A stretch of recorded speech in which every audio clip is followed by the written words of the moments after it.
Here's my big idea. Teenage consumers can change the world. Shoppers like you and me, we can make a difference. It would cost $30 billion a year to end world hunger. But just last year, 40 times that amount was spent on consumer items in the United States alone. And that's not essential items like food and healthcare, but rather luxury items. As a society, how many Snuggies is enough? 2% of the money spent on items like this could end world hunger. I'm here today to talk to all of you about the amazing power of social entrepreneurship and its ability to change the world. Social entrepreneurship is business that is not just focused on profit, but also people and the planet. It is how business will thrive in the future and will be how our generation will make a difference. Because if we don't, right now, 80% of the world lives on less than $10 a day. And although it may be easier to ignore this fact or think that that's just the way the world is, our generation will face increasing war, famine, terrorism, and pollution. We are running out of water to drink. So although we have come this far without social entrepreneurship, my generation will have no choice but to change. Now, why do I care about this? Well, when I was 13, I created my first social entrepreneurial venture, and it truly changed my life. I created the UndrTheRadr app, which is an app for iPhone and Android devices, which gives its user a ringtone that only people under 21 years old can hear. It means, as high school students, if your phone went off in class, your teachers would not be able to hear it. But I'd like to share with you why I was inspired to create UndrTheRadr. At the age of 13, I had the unique ability to travel to Cambodia and see firsthand how children my age and younger were forced to work for survival. And while there, I saw this girl on the side of the path that was selling these bracelets. Now, this girl was able to charm her way into selling my entire family bracelets that initially we didn't even want, and that impressed me. I was so impressed by how smart yet resourceful this young girl was, salesman, and it led me to realize that given the right opportunities, this girl and millions of others like her around the world would be a powerful force if they just had the opportunity. And that is why I named my app UndrTheRadr, because not only will teenagers be able to stay under the radar with the app and the ringtone, but also they will be helping this girl and millions of others like her around the world who are truly living under the radar. That is why on every 99-cent download, 20 cents goes to Free the Children in support of their efforts to build schools and educate children all across the globe.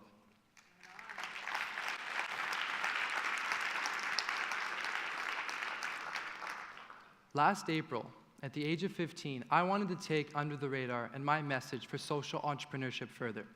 So I auditioned for Canada's #1 reality TV show, Dragon's Den. With an audience in the millions, entrepreneurs from across Canada compete for a chance to pitch their business ideas and ventures to a panel of 5 multi-million-dollar investors. Now, although I was incredibly nervous, I knew that my commitment to social entrepreneurship was more important than my own worries.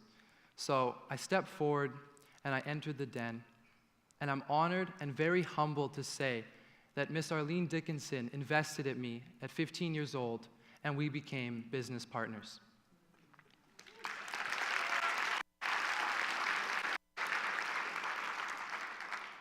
After my Dragon's Den episode aired, UndrTheRadr rose to the #2 most downloaded app on the iTunes Store, ahead of apps like Angry Birds and Minecraft.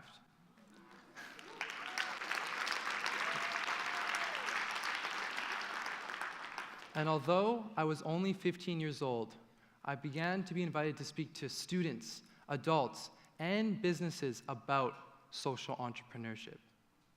What started as a small spark by a young girl living in Cambodia turned out into a project that was viewed on national television.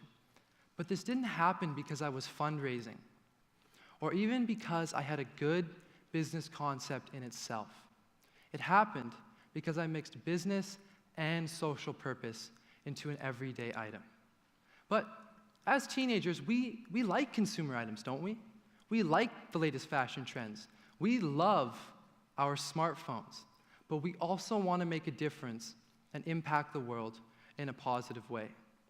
Social business allows the everyday person, you and me alike, to experience both whenever we buy something. And thankfully, social entrepreneurship is the way of the future. For example, some of you may recognize the shoes I'm wearing today. I am happily sporting a pair of Tom's shoes.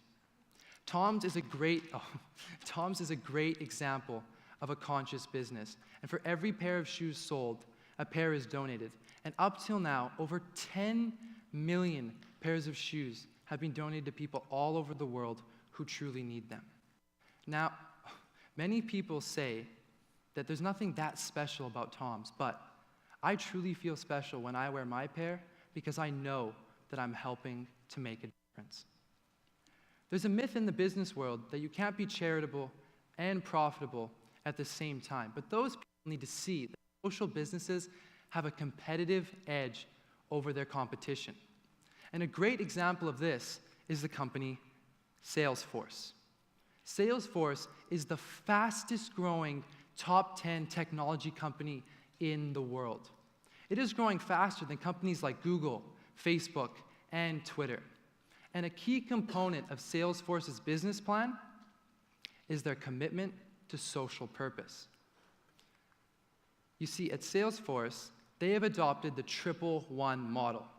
1% of all employee time is volunteered, 1% of all profit is donated, and 1% of all their products is used to support charities. But if you still don't believe that social entrepreneurship is the wave of the future, allow me to share with you what some of the most progressive schools are now porting in their educational institutions. Schools like Harvard, Yale, Wharton, Princeton, Stanford are now including more courses that include social benefit content, and they are hiring many more professors to teach these classes. Now, I don't know about all of you, but that really makes me excited to go to university in 2 years. There is no doubt that businesses, communities, and individuals can all benefit from social entrepreneurship. And there is no doubt that we truly need to act now. If we could incorporate giving into everything that we buy, our shoes, clothes, or even candy, we could impact the world in a way that has never been done before. So, I'm 16, but I love trick-or-treating, and I love candy. Every single year of my life, I have gone trick-or-treating. In fact, just this last October 31st, I went trick-or-treating with my cousins, and I carried around my little black and orange trick-or-treat for UNICEF box. But this year, I decided to look at Halloween from a social, entrepreneurial perspective. And this is what I found. In the days leading up to Halloween, there are over $2 billion of candy sales. Just 1% of that number would be $20 million. Compare that to, on average, UNICEF's trick-or-treat for Halloween raises $2.5 million every single year. That's a difference of $17.5 million every single year. And as a consumer, which candy would you rather buy? The one that helps to support UNICEF or the one that doesn't? That is the power of social entrepreneurship. All of us can make a difference. Last December, I traveled to the slums of Delhi. And I want you to imagine a place that in some ways should not exist. a place of heartbreaking human misery. And yet, it was in this place that I found the greatest joy and inspiration. From the sales of my company, we were able to donate school supplies to over 1,000 students living and studying in the slums of Delhi.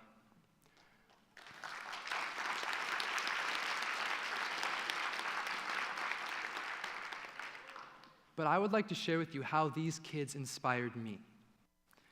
In this video clip, I am speaking to a 4th grade girl named Payal.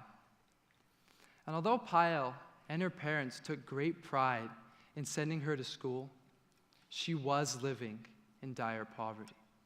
But when I asked Payal why she wanted an education, why she wanted to become a teacher, this is what she said. Teacher क्यों बनना चाहती है बेटे? कि जैसे हम हमारे अपनी मैम पढ़ाते हैं वैसे हम किसी बच्चे को भी पढ़ाते हैं. Now, what Payal told me was that she wanted an education. She wanted to become a teacher so that one day she could come back to her slums and teach other impoverished children like herself. If this girl who has so little can give back, then why can't we simply make better choices in what we buy? And although this experience was incredibly rewarding, it is just a beginning. If we truly want to impact the world, we have to think differently.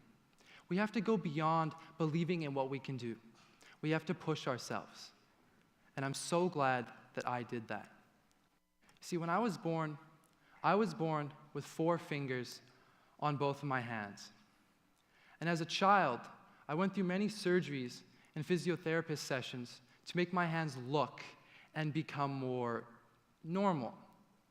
A lot of doctors told me that I would never be able to play certain sports, and I was really shy when I would meet new people.